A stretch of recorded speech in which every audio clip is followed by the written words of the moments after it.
It is a pleasure to welcome you on behalf of the University of Guanajuato in the framework of the International FREDMAN Expo on Academic Collaboration to the conference Women in Academic Leadership, an important contribution to equality in society by Dr. PAM FREDMAN, President of the International Association of Universities. At this time, I would like to introduce our moderator, Christina Zimanji, Academic Secretary of the Division of Humanities and Social Sciences at Campus Guanajuato. Thank you very much to both of you for being here today. Dr. Christina, I leave you the floor. Many thanks for the introduction, Virginie. Once again, welcome to all of you.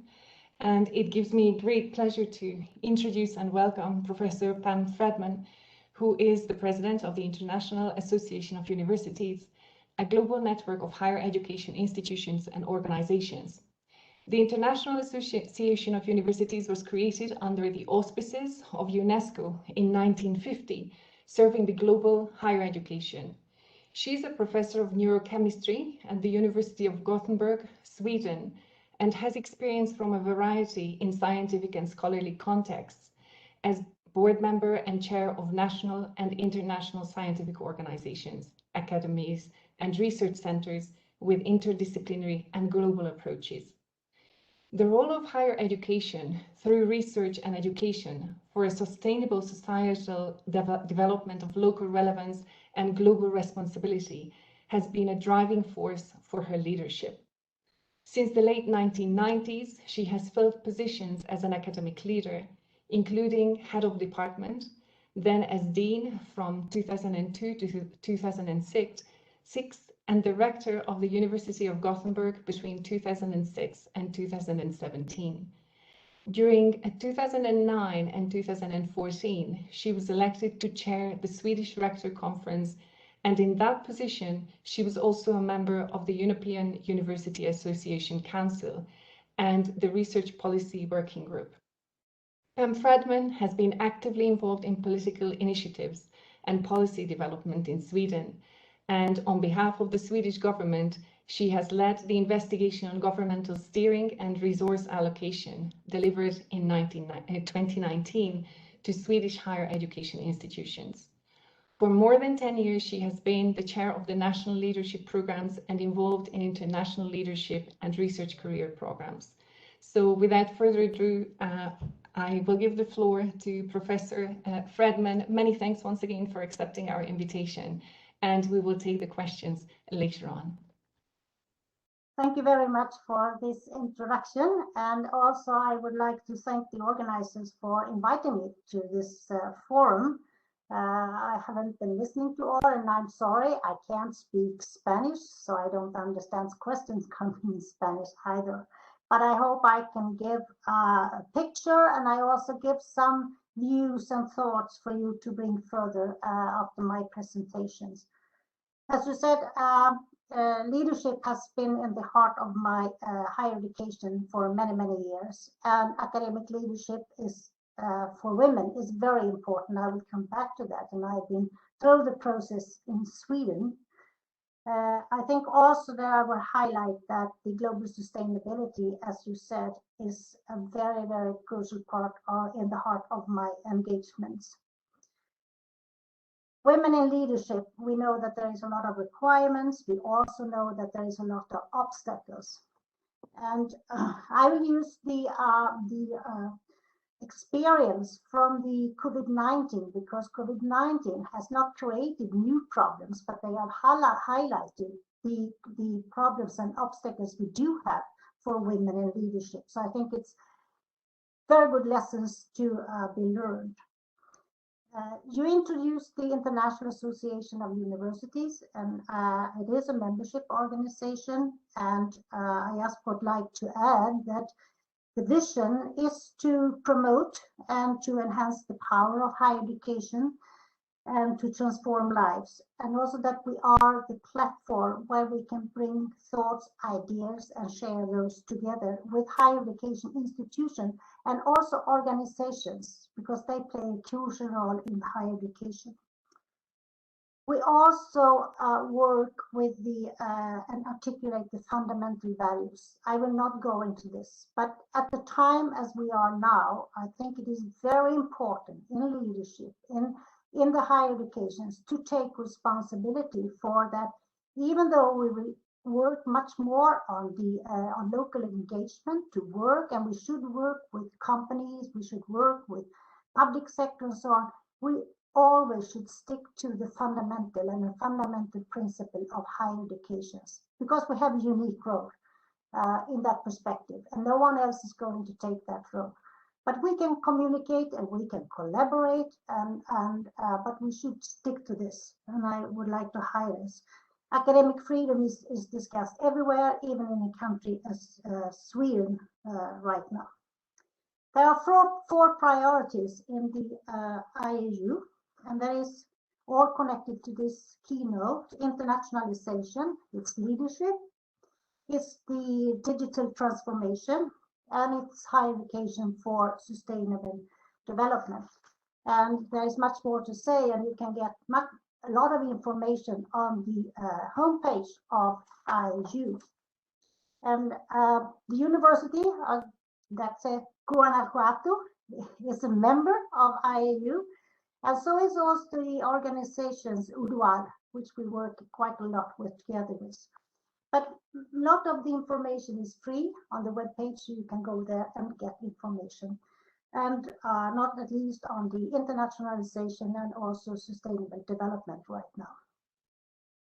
So most universities around the world started actually their development to meet the needs and expectations from societies. That was long before Agenda 2030 and also before the pandemic. And I would say that universities, they have changed through the decades and centuries and adjusted to the needs of the society, even though it's much quicker right now. And but we have taken responsibility. And for those saying that universities is not changing quick enough, I think that the COVID showed that all universities all around did their best to meet and take responsibility for what happened at the COVID pandemic, which is still ongoing. So in connection with the Agenda 2030 and the Sustainable Development Goals, universities' key role was expressed by United Nations. And I'm saying this because that Agenda 2030 is ratified by 193 countries. So there is a responsibility for the governments all around the world to see to that the higher education can take the role they have to play in the sustainable development. I would also highlight the Sustainable Agenda 2030 because it's a platform for all stakeholders. We see companies, public sectors, we see universities, of course, but we see all moving in the direction and using the sustainable development goals in political decisions, in policy making, and of course we all want everyone to participate in this, because otherwise we will not reach the Agenda 2030. But it is a common platform, and why I'm saying this also is that in that platform and with this work, we have to look to that we ensure equality, that we ensure diversity. And of course, there are 50% women approximately all around the world, and we cannot develop what we are doing without taking into consideration to bring in women and female proportions in all what we do. And now I focus on the higher education, but it is important in any part of the society. So women at leadership. Yeah, it starts with the students. We have to have students entering higher education, and we have to have a proportion of women in that population. We need to see that we have PhDs coming further and also being females. We have the postdoc, the tenure, and the full professors. At all levels, we have to see that we have equality when it comes to gender. And that is a long process. And I will reflect on what's happened in Sweden, because we have had more than 50% of female students. We have had more than 50% of PhDs graduating who have been women. We have also a quite good number on the postdoc level, but then they disappear. And I think that what happened then is very, very general for all over the world. I said that it's important for the higher education, but it's also important for the society at large, because we are educating people to take leaderships in society in different sectors. We are also bringing people to the society who should take part of the sustainable development.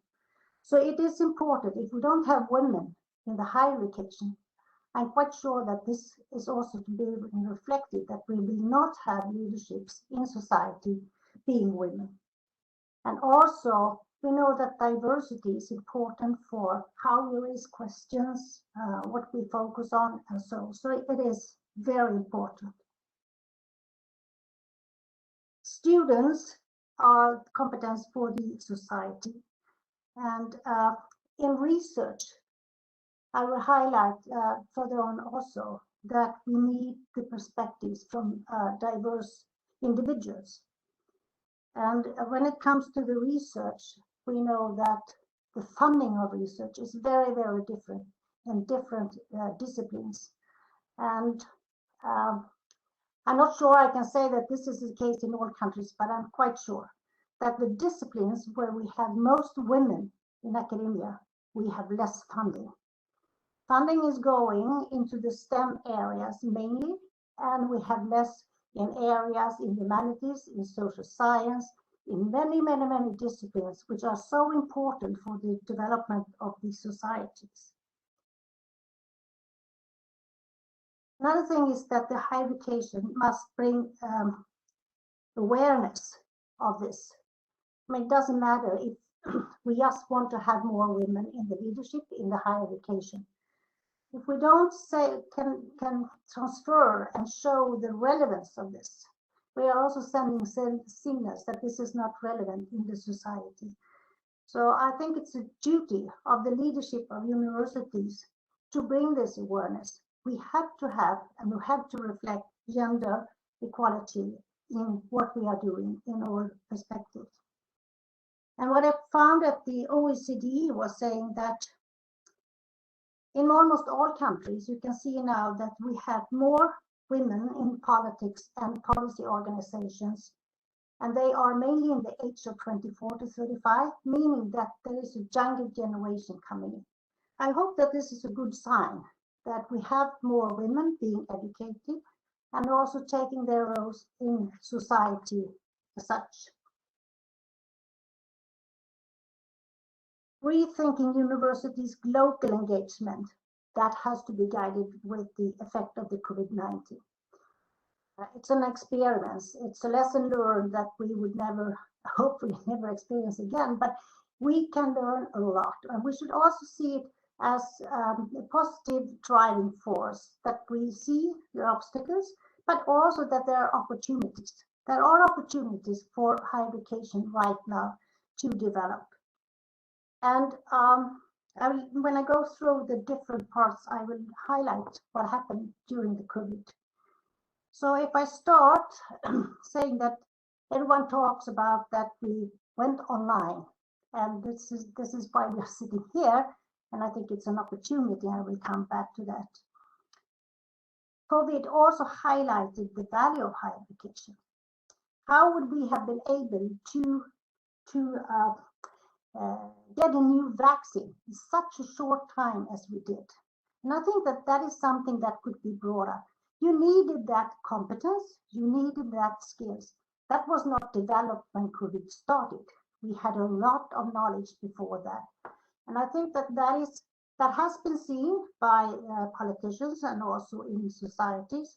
But I think for higher education, it's a good example to show if we didn't have the basic research for many, many years, we wouldn't have possibilities to get the vaccine. Shortcomings from the surveys that has been done by IU, but also by other organizations. one thing that we can see, it's inequality. It's inequality in many perspectives. And to be really self-critical, I have to say that we have not asked the questions directed to gender inequality. If you look at the surveys, even IU, we did not ask that question, unfortunately. But anyhow, we have to go on, and we can use what we know anyhow. One part of this is that, let's see, the gender inequality. If we look at what happened with the online, going online, most women in most countries in the academia, they are taking care of the education. I'm not sure what you're doing in your universities, but I'm quite sure that the main part of education within the university is handled by women. So it is also in Sweden, I would say. And that meant that when we went online during the COVID situation, there was a workload on women all over the world because they had to take care of the transfer to go online. We didn't have the pedagogical tools. We had to do a lot in the educational situation. That was handled to a main part by the women.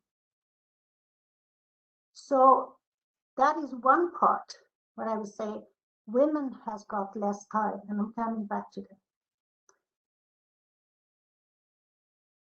Schools, I was what we found was that losing time for research has already shown in surveys on studies showing that already in the beginning of 2020 there is a drop of female researchers in publications. That is as a first name and also as co-authors. Then one can wonder, why did it happen so fast?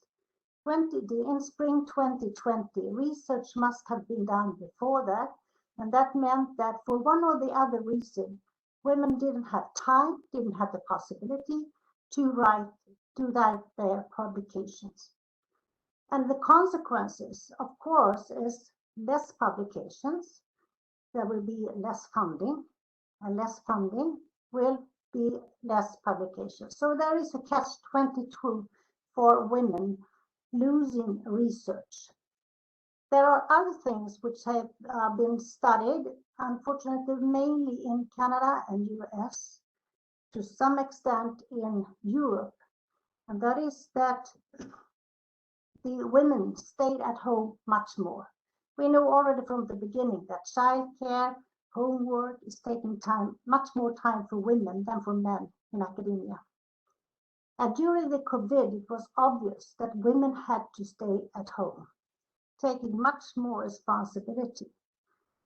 There is also figures showing that there is correlations to the number of small children at home and the time they had to spend at home. So they lost time on education because they took that responsibility. They also have lost time and are still losing time because we are not back in schools in many parts of the world.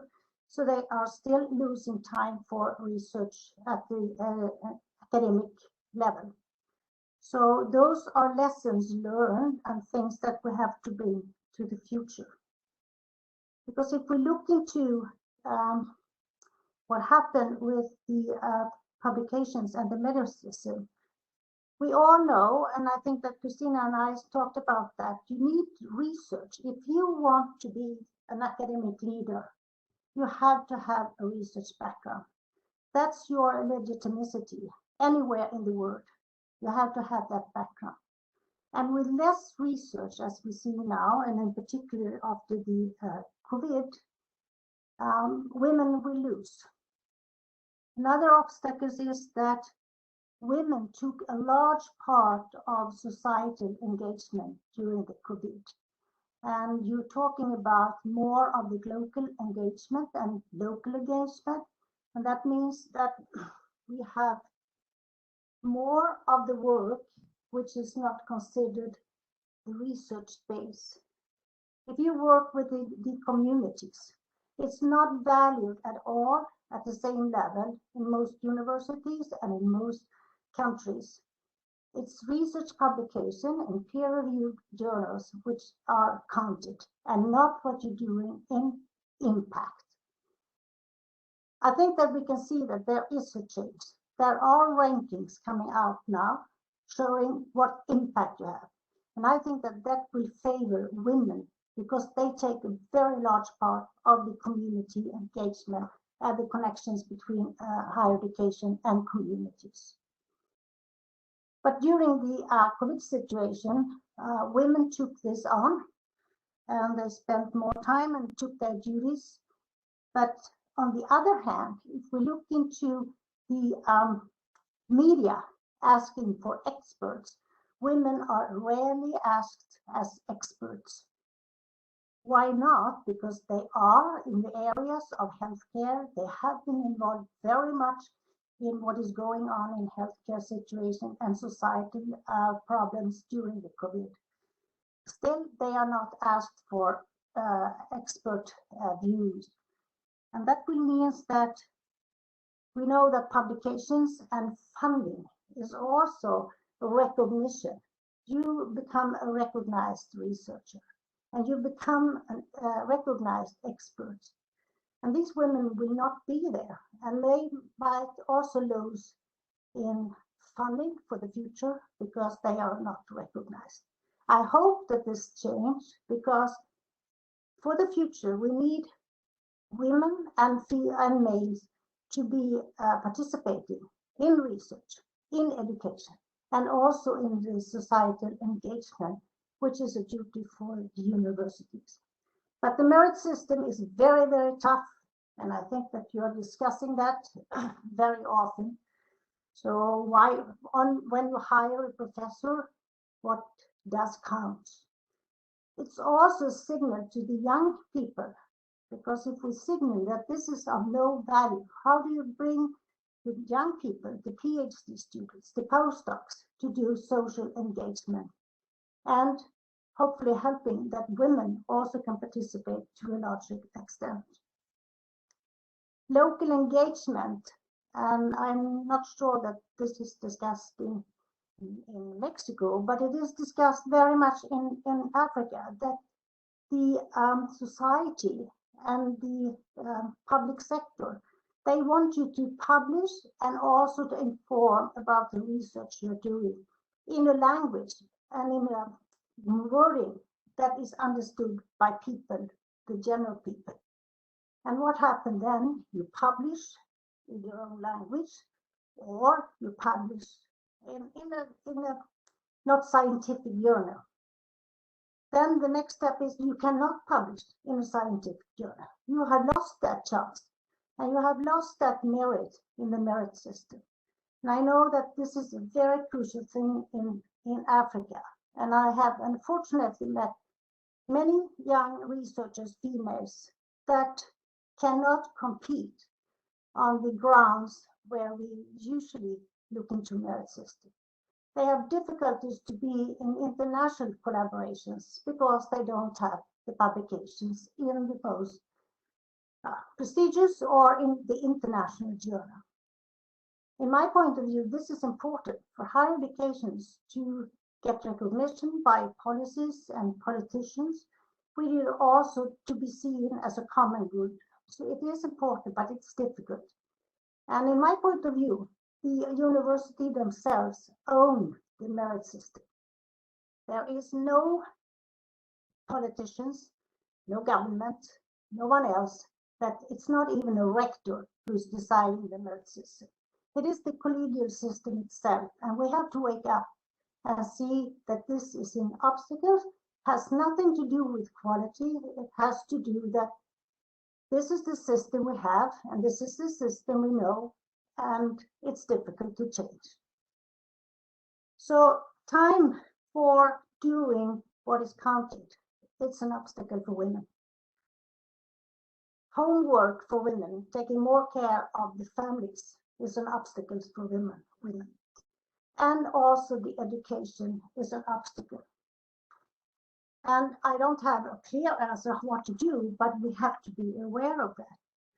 And that brings me to another issue, and that is higher education is part of the whole education ecosystem. In most countries, school teachers, they are educated at universities. They are the one coming out to the schools. Teachers in the schools also need lifelong learning to become more acquainted and updated with new knowledge. And in the schools, we see mainly women. And I think that that's general all around the world. But in leadership, when it comes to developing schools, in research on the schools, research to see what will the new young children coming to school, what do they need? It's not the same children coming to school 10, 20 years back. It's not the same children in all parts of the world. So we need research, and there is hardly no funding into research in that area. And that is a very, very women-dominated area, as is nurses, for example. So we need to change also funding systems and how we look on, let's say, the prestigious disciplines.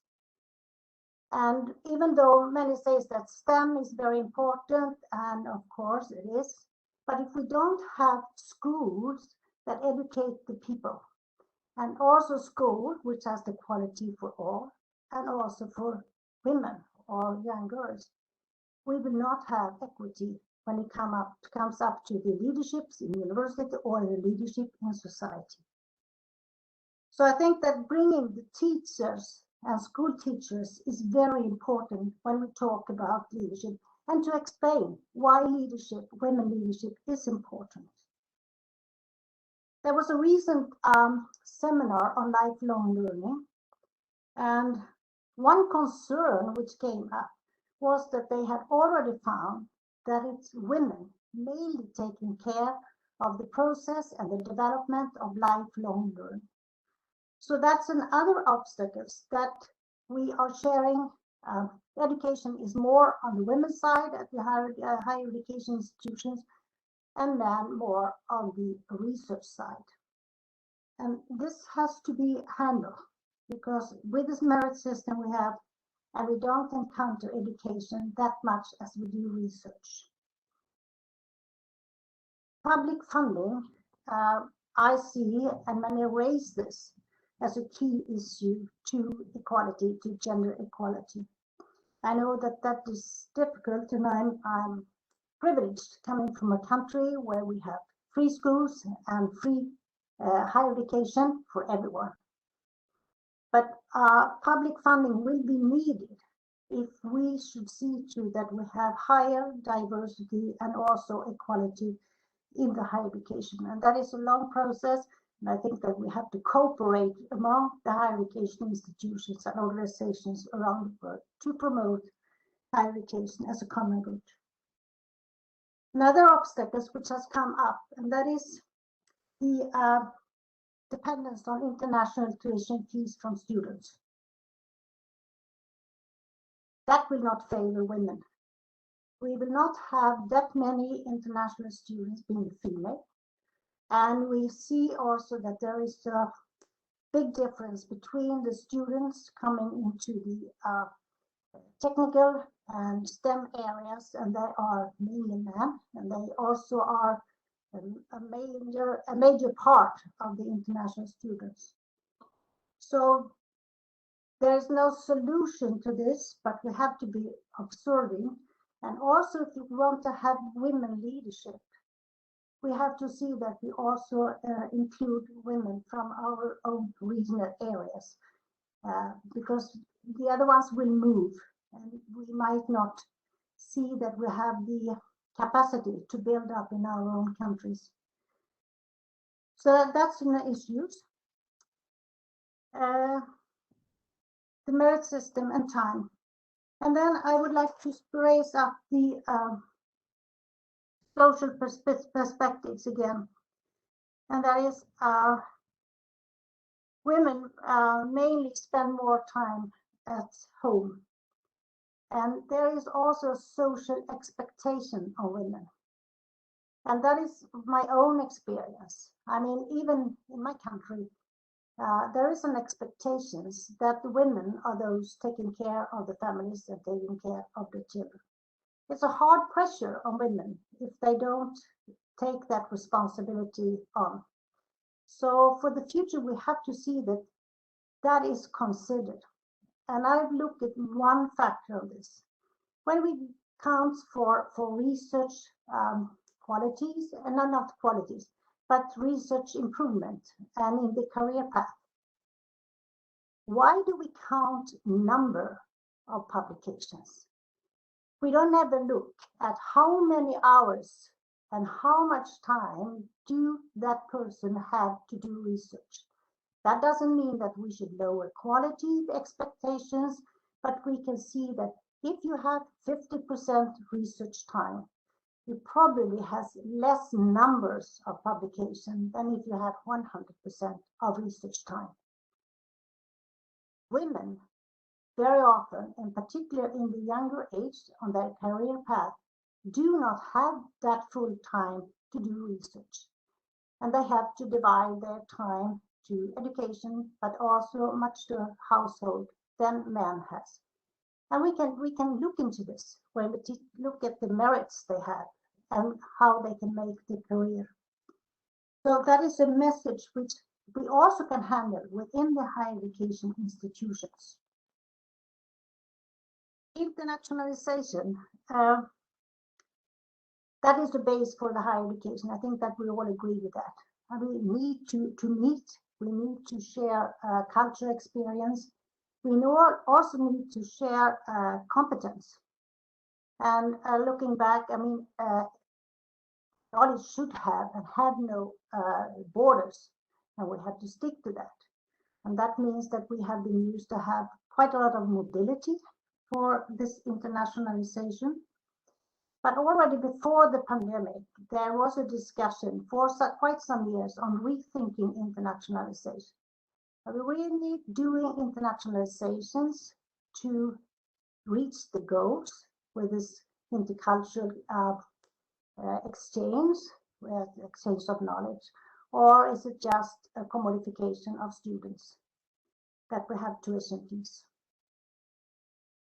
I'm not saying wrong or right, but anyhow, the rethinking of internationalization was really raised by the COVID situation, the pandemic, because we had no mobility. We still don't have mobility, and we will have to wait probably for a couple of years before everyone can be mobile again.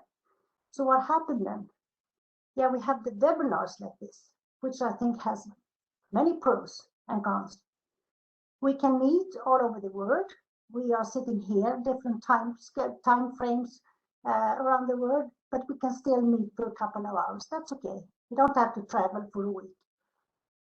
It's also that I think that many can see that we have better participations in this type of conferences, webinars. We also have more of representatives from the other stakeholders, politicians, policymakers, and that is important that we can include them in different types of conferences. And from a gender perspective, women are usually those who cannot move that much to conferences because they have a higher degree of or higher responsibility for the families. They cannot be away for a week or two. So from a gender perspective, even though I don't have any figures, I think that this is an advantage. This is an advantage to participate, to be in panels, to be able to speak in different parts of the world, to get recognized, to get new networks. So hopefully we will continue with this at the same time as I see the need also of physical meetings because they have another added value. The stopped mobility also included PhDs and postdocs. And that is a concern because that's also a merit system in the higher education that you should have experience as from an international state, postdoc abroad, or even PhD abroad. So what will happen? Now everyone is sitting in the same boat. So women and men are sitting in the same boat. They cannot go abroad as they did before. Maybe we have to see that when we look into merits and qualifications in our systems, you can have international experience in another way than being mobile and being away for a while or being away for a couple of years. I have own experience of going away for a couple of years. It's not easy. I mean, you have to leave your family and you have to stay abroad. And it's a very good experience from a research point of view. You get new networks and you also become more independent. On the other hand, this is a backlash for women. It's much easier for men generally to move. So maybe we see that the situation for men and women with the stop mobility is comparable. But for the future, we have to rethink. Could we do internationalization in another way? Could we see that it's a value of having networks internationally to go abroad when it comes to the postdoc level, for example, that you can go abroad for a shorter time to get that experience instead of being away for a long time. So let's see what's happening, but I think that everyone had to rethink. And I'm not sure that everyone is so interested in the future to be away that much.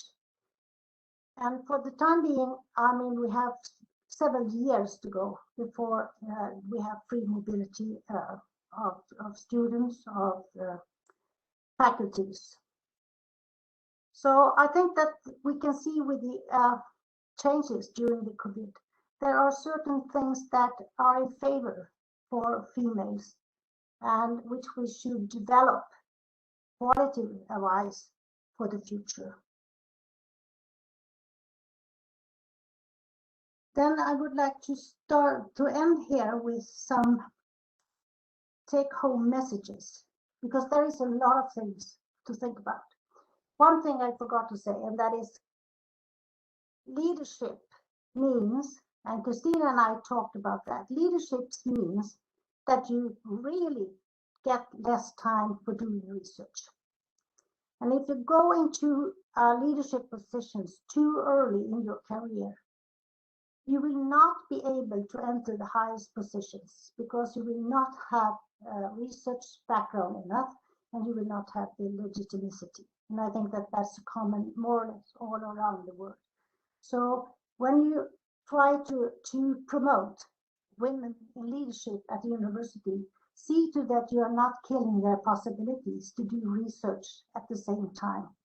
As rector, I think you have to give up the research, but during the period you are on your career path, help them to not be in that trap, being too much engaged in leadership. I have an example that is from Africa, and that is international program for PhDs. It's a 4-year program. They have an academic position and they have then the PhD program. And there are both women and men in this, so it's not a gender perspective by itself, but those young people, very, very qualified, very, very good in research, many of those are put into to the position of head of departments already when they have finished the PhD and started to publish. And then it becomes impossible for them. And that is a backlash and a drawback for capacity building in the universities. So we can all have to see that you're not entering the leadership too early in your career path. So what I think is the take-home message is that the university leadership must embrace the reality that women in academia and in academic leadership are bringing needed competence and diversity, and ambassadors to current and future generations of women, females in society at large. University leadership must embrace gender equality as a quality aspect and a responsibility to society. Global engagement for a sustainable future. University leadership must also support changes in their structures, strategies, and operations that ensure and improve gender equality at all levels, and not at least in academic leadership. To ensure that men and women are given equal shares of research, education, and social engagement. Ensure equal possibilities to international experience beyond mobility. To ensure that the credits in academic merit systems builds on quality and not quantity and includes local engagement. And finally, university leadership must take actions to promote and increase awareness of the importance of gender equality to society at large, not at least to politicians, also to funding agencies.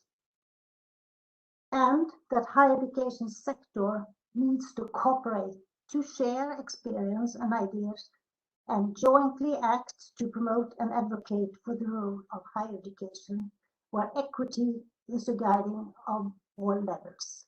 Thank you. Many thanks for your presentation. You're perfectly on time, so we have questions. We have time for quite a few questions. I'm going to start by some that I have taken in our chat room. And the first one relates back to one of the last examples that you gave from the international PhD program in Africa, perhaps. Can you suggest any other specific actions universities may implement to support their women students and staff?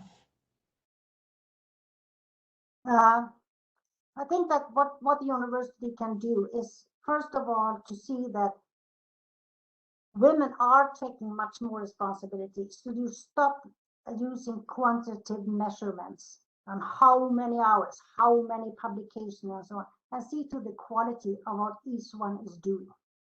That's doesn't cost anything. It's just the way you act when you see to the merits. Another thing is that we know that, and I didn't say that, you know that the networking, being part of the research community, be on the local level, in your own university, in your own group, is very important. See to that women is not left out in this very informal meetings that you have in the corridor, because that means a lot. And I know that this is not recognized. So I think these are things. If the universities have the possibilities, they can work for childcare. And I don't know about funding and how that could be done, but I know that there are universities where they're with their own childcare just to help females. And also, I would say it's not just females, it's also males, which are taking more and more responsibilities also for the family life. So I think it's something to be fair and to see that we have equity and diversity within universities. So a couple of examples perhaps might be, for example, giving paternity leave to fathers, which is much more common in European, especially Northern European countries than Latin America. Would you care to comment on that a bit, perhaps?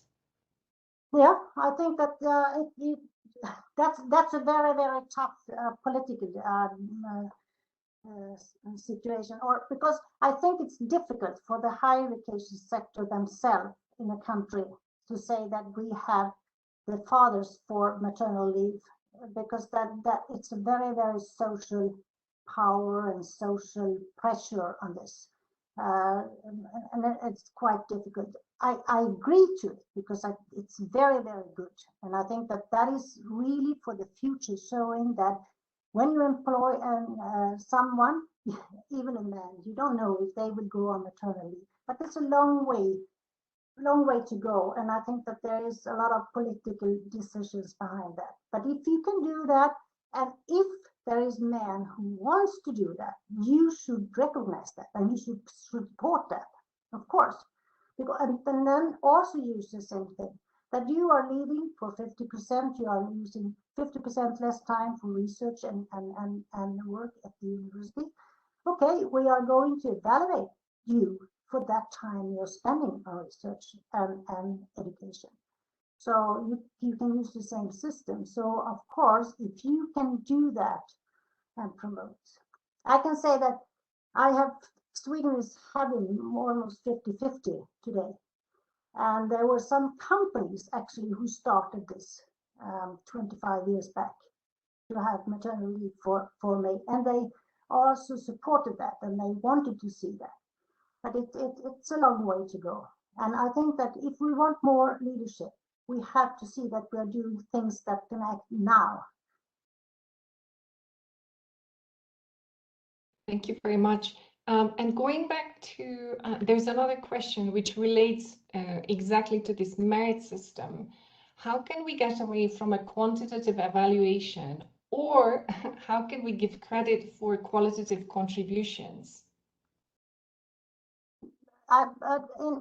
In the universities, when you have the merit system, you look into someone who's going to have a position, a tenure or postdoc. It's up to you. It's up to the collegial groups to see what you value. And so we don't have to have any decisions. And I think that the movement in most countries is in this direction. So it will be more and more common. Some universities said, and many researchers says that we cannot change this because this is the system we have. If we stick to that, we will not change at all. So I hope that whatever process you have for recruitment, that in the recruitment you should be qualified, of course, and you should have a good record. But you can also value. You don't have to count the number of publications of a professor becoming a professor. You can evaluate what quality is that research in the right area the university is needing.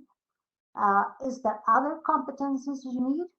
And if you want to be more engaged in the local and local engagement, maybe you should value that. It's up to you. But of course, you cannot be a professor without having the research background needed for that. Or you cannot become a tenure without having the research. But you can avoid numbers. You can go on quality. Thank you so much. I can see that we have 4 attendees who would like to ask a question. That's my understanding. And I would like to ask Bob to help me out a little bit as to how can I give them the floor.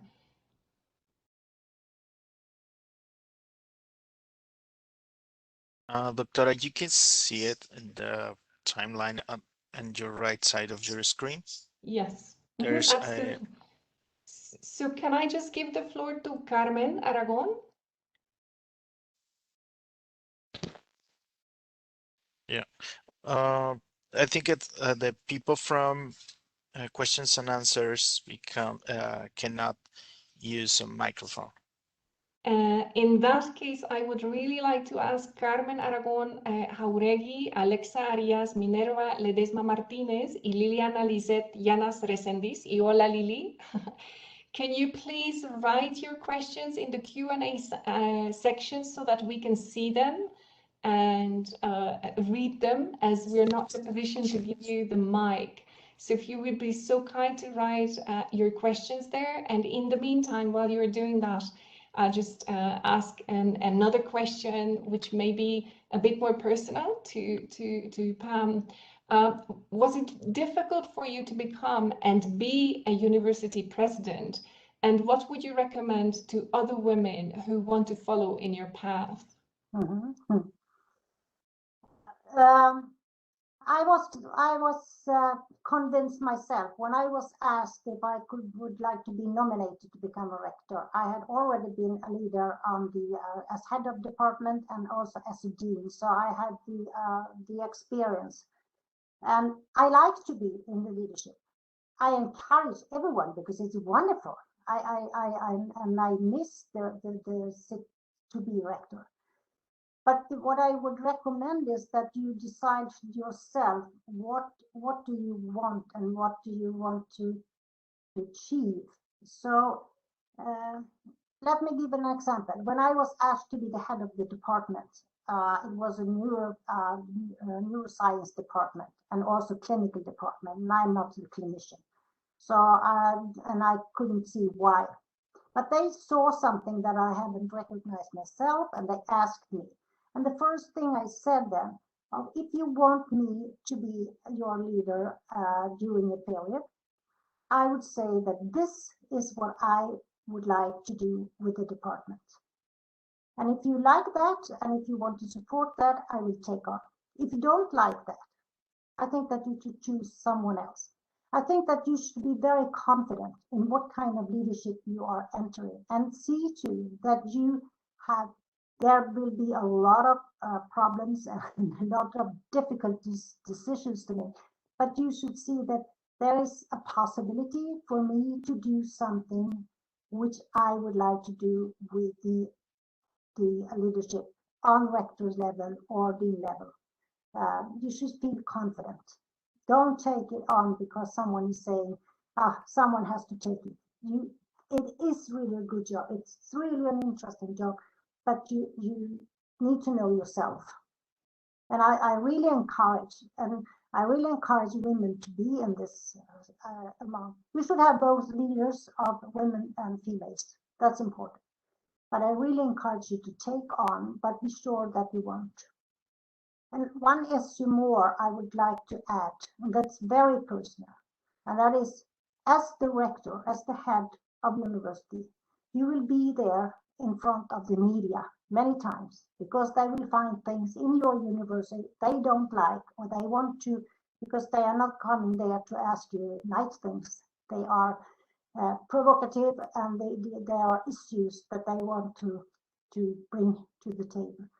And if you're not confident with that, you have to realize that this is the time. If you're not confident that, you should think. And I decided not to be elected the first time they asked me because my children were still in school, and I didn't want them to be attacked at the school saying your mother was on the front page yesterday, and what is this and so on. So you are exposed, but most things are very, very positive. Thank you so much. I can finally see the question, so it's wonderful. I think I was wondering, or rather someone else would be asking the following question. What would be your best advice, particularly for young women interested in starting a leadership role? And then I can ask you the other questions. I would say that if you want to start a leadership role within the academia, you have to have the research background. Don't stop too early and go into a leadership. Start with getting the possibilities to get leadership courses, but also to be a leader within a research group, because that is more connected and you can still do your research and so on. So don't start too early to take on positions, but start early to get the skills to become a leader, because then you will get recognized. Be there, show yourself, because when they are going to find someone, they are looking and they are name dropping, and you can show that interest, but don't take the position too early as a young researcher. That's my recommendation. Thank you very much. I think that's very interesting. Another question, this is a bit more complex. Nowadays, there's a trend in universities in which female students outnumber male student population. Do you think having a female faculty in posts of authority would help female students to be supported to follow a research path? Yeah. You are in the forefront. You can show that this is possible. So I do think that you are ambassador for young people to see that there is a chance, there is a possibility. Yes, it is important. And maybe you don't have to have a female leadership in your own discipline, because we cannot have just female, but that you see that there are both female and male leadership within the academia. And I think this is important also to the students. Already at that level, that is important. That's why I think we have to think about school teachers also. It would be better if we didn't have just women as school teacher. We should have men also. But that's a long journey. But because the young people sees what can I do and what can I become. And I also would like to say that those who are on the career and have been going into leadership, that they share their experience with the younger ones.